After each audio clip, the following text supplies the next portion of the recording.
The wind howled through the cracked window of the small apartment, carrying the faint noise of traffic below. 12-year-old Lily sat on the edge of her bed, clutching her worn-out teddy bear, the one thing that still smelled like her mother. Her cheek throbbed, swollen and purple from where her stepfather had struck her the night before. She had tried to hide it under her hair, but bruises like that had a way of screaming their presence no matter how hard you tried to stay silent. Her stepfather, Rick, was still asleep in the next room, snoring heavily, the empty beer can scattered around the couch. Her mother, gone for work before dawn, didn't know what had happened again. Lily had learned long ago not to tell. The last time she did, things only got worse. That morning she dressed carefully. Her jeans were too short and her shoes had holes, but she wore her hoodie zipped high. She looked in the mirror one last time, her lip trembling. "You're okay," she whispered to herself, even though she knew it was a lie. She was anything but okay. When she walked into school, whispers followed her like shadows. A few kids laughed, others avoided eye contact. She was used to that. The teachers asked fewer questions now too many excuses had made them stop caring. But someone did notice, a man she didn't expect. It started when she passed by the parking lot after school, where a group of bikers had parked their roaring Harley-Davidsons. They weren't the usual crowd you saw near a middle school. Their jackets were black leather, with a flaming skull logo stitched across the back, Hell's Angels. Everyone kept their distance. Everyone except Lily. One of them, a broad-shouldered man with gray in his beard and kind eyes, was crouched beside his bike, tightening a bolt. His name was Mason Bear Collins, though most just called him Bear. He was a 45-year-old ex-Marine, tough on the outside but with a heart that never stopped bleeding for lost souls. When Lily stopped near him, Bear noticed her before she said a word. She stood there, eyes red, face bruised, hands clutching that same teddy bear she always carried. His brow furrowed. "You lost, sweetheart?" he asked, wiping his greasy hands on a rag. She shook her head. "No, I'm just tired of being scared." The words hit him like a sledgehammer. Bear straightened, his voice softening. "You hurt yourself, kid." She hesitated, then lifted her hair just enough for him to see the bruise. His jaw clenched. Around him, the other bikers fell quiet, sensing something shift. "Who did that?" Bear asked, his tone low, almost trembling with restrained rage. She didn't answer. Instead, she said something that froze every man in leather around her. Will you be my dad?" The question hung in the air, raw and trembling. The men exchanged uneasy glances, battle-hardened bikers suddenly unsure of what to do with the broken innocent standing before them. Bear knelt again, his rough hands gently brushing a tear from her cheek.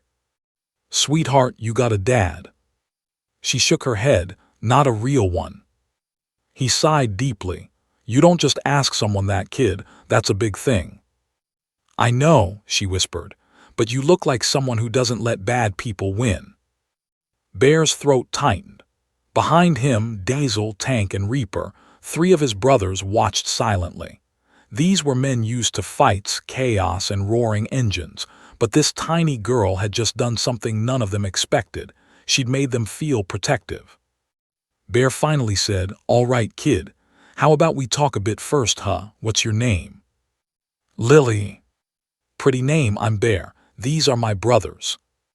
Lily gave a small nod, her eyes darting nervously as a teacher's voice called her from a distance. She flinched. Bear noticed that too. He stood, towering but gentle.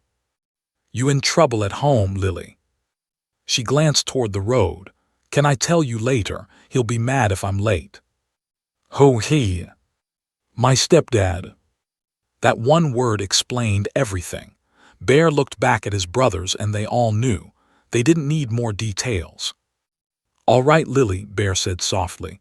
"You go home now, but tomorrow come see me again, okay? Same place." She nodded quickly, her voice small. "Promise." "I promise." That night Bear couldn't sleep. The image of that bruised girl haunted him. The club's rule was clear: stay out of domestic messes unless asked. But something about this felt different. He saw too many kids like her during his time in foster outreach programs, kids trapped unheard. By morning, Bear had made a decision. He called a meeting at the club's garage. When the 27 members of the local Hells Angels chapter gathered, the rumble of engines filled the air like a storm. Inside, Bear told them about Lily. The room fell silent. Not one man laughed, not one made a joke. Diesel broke the silence first. "You telling me some punk beating on a little girl, and we're just gonna sit around?" Tank slammed his fist on the table. "Hell no." Even Reaper, who rarely spoke, muttered, "That ain't right. We handle bullies." Bear nodded. "She asked me to be her dad. Maybe she just needed someone to stand up for her, and I'll be damned if I let her down." They all agreed, quietly, decisively. The next morning, 27 bikers lined up outside Lily's school. The roar of the motorcycles announced their arrival long before anyone saw them. The teachers froze by the windows. Students pressed their faces to the glass. It looked like something out of a movie. 27 leather-clad bikers, chrome gleaming under the sun, engines rumbling like thunder. At the center stood Bear, wearing his patched jacket, arms folded. When Lily stepped off the school bus and saw them, her eyes widened, then softened with disbelief. For the first time in years, someone had shown up for her. Bear smiled faintly. "Morning, Lily." She blinked. "You came." "Told you I would." Whispers rippled through the crowd. Some kids laughed, some pointed, but most were too stunned to speak. The principal rushed out, flustered. "Excuse me, you can't just—" Bear turned to him slowly.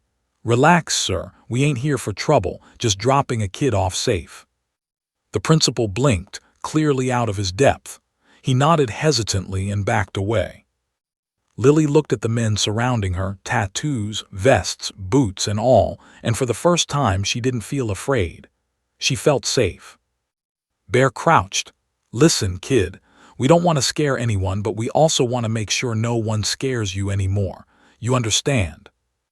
She nodded, a tear slipping down her cheek. "Thank you." The bikers escorted her to the entrance, forming a loose circle around her as students stared in awe. Even the school bullies who used to taunt her stepped aside, eyes wide. The message was clear. Lily wasn't alone anymore. That afternoon, as classes ended, Bear waited outside again. When Lily came out, she looked different, lighter somehow, like a weight had been lifted. But when she got close, Bear noticed something in her eyes: fear. "What's wrong?" She hesitated. "He was mad I talked to you yesterday. He said, if I ever tell anyone about what he does, he'll hurt Mom." Bear's jaw tightened. He looked at Diesel, who already had his phone in hand, calling their contact at Child Services, a woman named Carla who worked with outreach programs. They'd helped her before, pulling kids out of bad homes. But this time, it was personal. "We'll handle this right," Bear promised. "Nobody's laying another finger on you." That evening, Bear and Carla met outside Lily's apartment. Rick, her stepfather, opened the door, a tall, angry man with beer on his breath and eyes like poison. When he saw Bear and Carla, he sneered. "What the hell do you want?" Bear's tone was calm but dangerous. "We're here to check on Lily. Someone reported bruises." Rick laughed. "Oh, you one of those biker freaks. Get lost before I call the cops." Carla stepped forward. "Sir, I'm from Child Protective Services. I just need to see the child." Rick hesitated, then shouted for Lily, his hand already twitching near his belt. Bear noticed. He stepped inside before Rick could react, his voice dropping to a deadly growl. "Try it, I dare you." Rick froze. The room went quiet. Then Lily appeared from the hallway, clutching her teddy bear. When she saw Bear, she ran straight into his arms. He lifted her gently, shielding her with his body. Carla snapped pictures, documenting everything: the bruises, the broken furniture, the cigarette burns on the table. Rick's face turned red with fury, but when two more bikers stepped inside behind Bear, he backed down. Within an hour, Lily was officially removed from that house. She cried as they drove away, not because she missed it, but because she finally felt free. That night, Bear brought her to the clubhouse. The bikers had cleared a small room, put up fairy lights, and even found a pink blanket with cartoon flowers. For a girl who'd known nothing but pain, it felt like heaven. Diesel handed her a slice of pizza. "Welcome home, kid." She smiled shyly. "You guys are really Hell's Angels." Tank grinned, "The good kind." Lily laughed for the first time in a long time. Days turned into weeks. The club worked with Carla to get Lily placed with a foster family, but paperwork took time. Meanwhile, she became their little sister, their reason to laugh again. They taught her to ride small bikes in the parking lot, to paint her helmet with flames, and to believe that family wasn't about blood, it was about who showed up. But Rick wasn't done. Late one night when the garage was closed, Bear's phone rang. It was Carla, panicked. "Rick filed a complaint. He says you kidnapped her. They might try to take her back." Bear's blood ran cold. "Over my dead body." By morning, the club was on alert. Bear knew the system sometimes failed the innocent. He couldn't let Lily go back to that monster, not after what she'd survived. Carla promised to push emergency custody through, but it would take a few hours. Meanwhile, the Angels stood guard, 27 men, their bikes parked in a protective ring around the clubhouse. Word spread fast in town. The Hell's Angels were protecting a little girl. When the police arrived, Bear met them calmly, papers in hand. "She's under CPS protection. You take her, you violate state law." The officer hesitated.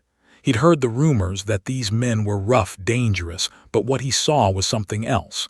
A small girl sitting on a Harley, laughing with the bikers like she belonged there. The officer radioed in, then nodded. "Keep her safe until they confirm custody." Bear exhaled, relief flooding his chest. By evening, Carla returned with the papers.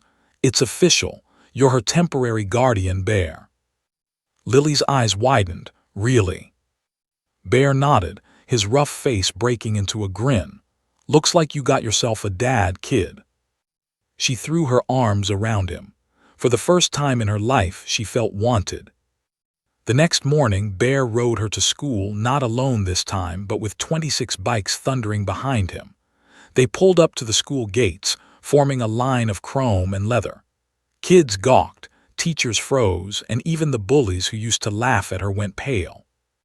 Lily hopped off the bike, wearing a black leather jacket the Angels had made for her with a custom patch on the back.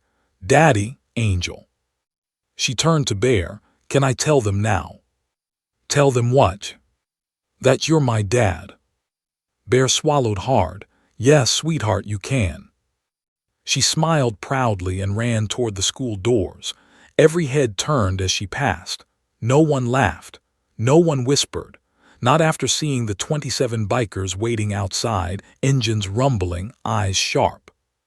From that day on, no one messed with Lily.